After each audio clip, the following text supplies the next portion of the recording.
Hello and welcome to Ewe Sew You. My name's Zoe and this is my channel all about the crafty bits and pieces I get up to. I knit, I sew, I spin on a drop spindle, I dabble in weaving from time to time and anything else that takes my crafty fancy. And today we're finishing up a tapestry weaving project, so grab a brew, put your feet up and let's get started.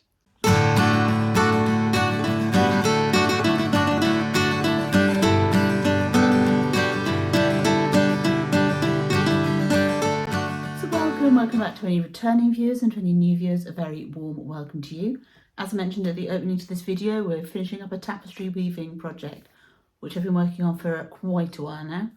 There is a playlist of various different stages of this project, so I'll link that up here for you if you haven't seen them yet. By all means, feel free to go and check them out. So if you've been following along, weaving along with me, we're going to be finishing up the last bits and pieces, hem stitching the project and getting off the loom. So let's get going. Okay, so I just wanted to show you an alternative setup for weaving. Obviously normally you see me with my loom resting on a table in the craft room or in the corner of the living room. So this is another option. So I'm in my armchair. I have the loom on my knees. Well, it's pretty much resting on the arms of the chair because of the width of the loom. It's essentially on my knees. And I've got the wooden bit at the top resting on the back of a chair. You want to make sure it's the wood that's resting on it, not the warp strings. And so this way I've got it at an angle in front of me. I'm not leaning over it the same as I am when it's flat on the table with the overhead shots that you see me doing in my sort of how I'm doing this particular technique type snippets. But yeah, this is a good way to do it. And if you want to be sociable about it as well, you can chat in the living room whilst you're weaving this way. TV can be on in the background. So yeah, it's better on the back than leaning over the table. I mean, up like this would be better, but if I have it up here, the back of the chair is going to be against the weaving. It's going to affect the tension. So I mean, if I had a stand, I'd want it sort of more upright like this. But this is a good sort of compromise for having it a bit more propped upright. When it's up against a table, it is more like this. Okay, so this is where I'm at the minute with the weaving. I've got a bit more blue to put in. I'm going to put in some of this yarn next. I do have a darker blue as well that I may use at the very top. I'm probably going to go to about here, so maybe another inch of weaving before I finish it off, as I think that's going to give a nice balance to the overall thing, rather than going all the way up to the top like I'd originally thought. But I mean, plans change as you work on these things. So we're going to get that last blue or two in there, and then prep this for getting it off the loom. So when I prep it, I'm going to need to sort out these loose ends, so sew them in, trim them up. I'm going to need to hem stitch, and I'm going to need to trim up the fringe and neaten that off as well. So there's a few bits and pieces to do, but let's get going.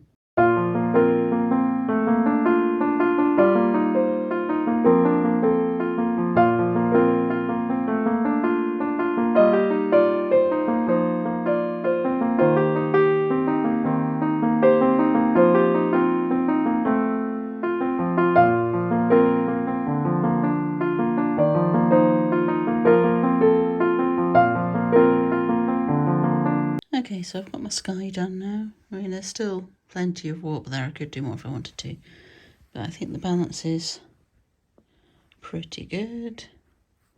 So I'm going to call that done. So I'm going to need to do some hem stitch across the top here, which I'm going to do in this same dark blue that I've got at the top. And then down at the bottom here, I need to do some hem stitch there as well. It doesn't matter quite so much what colour that one's in because it's going to be covered by the fringe, which I need to trim and neaten. And then we can cut this off the loom. So yeah, that's where we're at. And the sky is just done in plain tabby weave with blending. So you saw me do this bit in a previous video. This bit's been done using the same techniques. Okay, so I need to work out the best camera angle to show you hem stitch.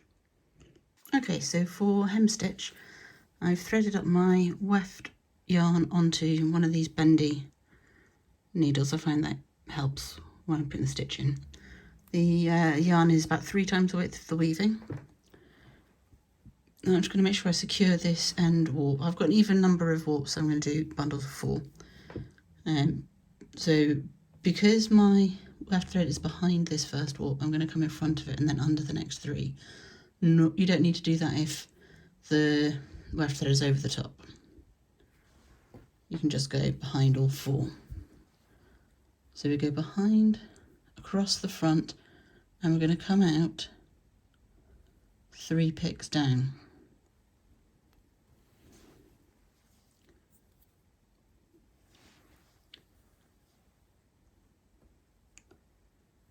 And then we go under the next 4.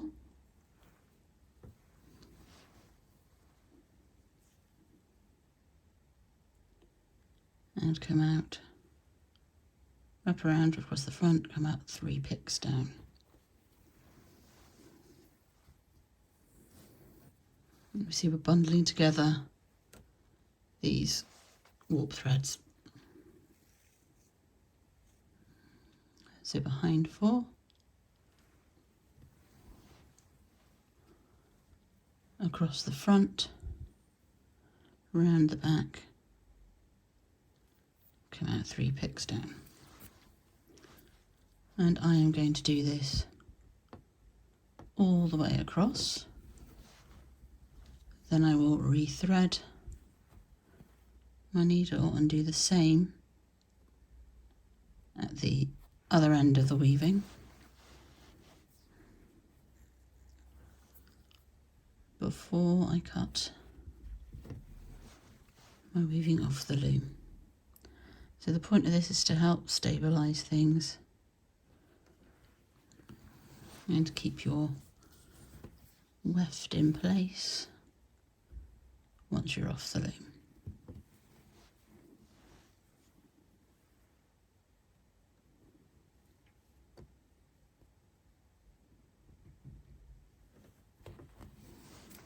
So I will come back to you when I've got this done. So here's the hem stitch on the other end. You can see the structure of it a little bit better with it being in a contrast colour. Just obviously make sure that you secure the yarn when you finish, and if you're doing a new bit of yarn, secure it at the beginning as well. And see, it's got this wrap and that diagonal line structure. Okay, so I'm just going to trim up the fringe and come back and we'll get this off the loom. Take a look at it when it's no longer under tension. Okay, I don't know how I'm going to finish the top because my dowel's not wide enough for this particular weaving. So until I get a wider dowel, I'm just going to cut as high up as I can. If I just raise you up a bit. Yeah, I'm going to cut up as high as I can along here. I've already cut the bottom. So that's going to then give me more room to play with once I get a dowel that fits the weaving.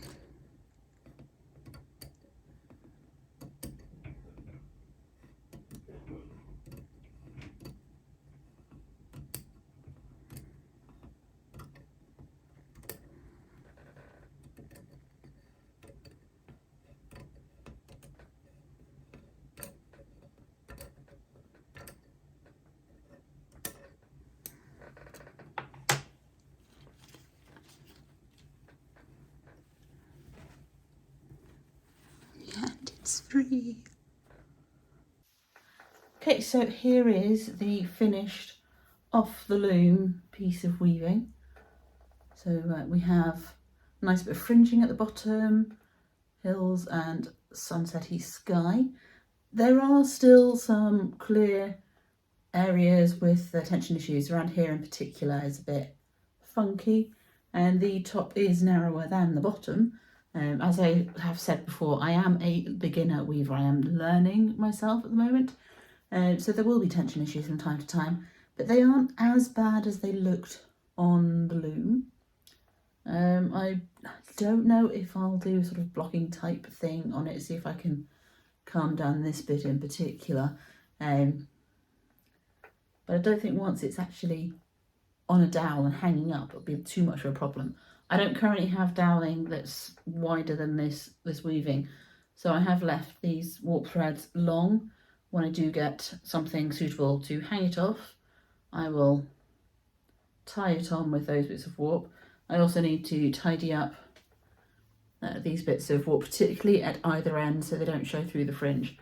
And in terms of finishing off my threads for the weft, you can weave it through like you would for finishing, weaving in ends for knitting, and I've done that with a couple of them. So you can see, let's get my face out of the way. So you can see there I've woven in some ends through the back of the weaving with a tapestry needle. But the others I've just trimmed to sort of 1/2 inch to 1 inch long. They are clasped in by the weaving itself, so they're not going to come loose. So yeah, it's kind of up to you which one you do, and what the project's going to get used for may well dictate which one's more appropriate. Obviously, when you're finishing off the yarn for the hem stitching, you're going to want to get it through the weft a bit at the back. So yes, that's that project. My loom is now clear and ready to be warped up for something else. But, not quite sure what I'm going to do on the next one. I'd like to try some weaving with some hand spuns, and that might be the next project. I'd like to do something a bit more sort of figurative, and also I'd like to do something on its side. So if you think about the tapestries in big houses, they're woven that way round, so that when they're up on the wall, gravity is working with them rather than against them. So if you hang it up this way, with the warps going from top to bottom, on the size of the tapestries that you get in the big houses, the weight of the weft is just going to pull itself down and slide down the warps. So they were made this way round. That way the warps are held horizontally, and they're going to stop the weft from slipping down to the bottom and stop the tapestry from sagging. So I may do something inspired by historical tapestry, who knows. Lots of thinking to do for my weaving plans for next year. Yeah, so that's this project. And if you've liked spending time in my company, by all means do the like and subscribe and thingies down below that all the YouTubers tell you to do. I aim to put a video out every weekend, and I'd love to see you in the next one. But until then, happy crafting, and bye-bye for now.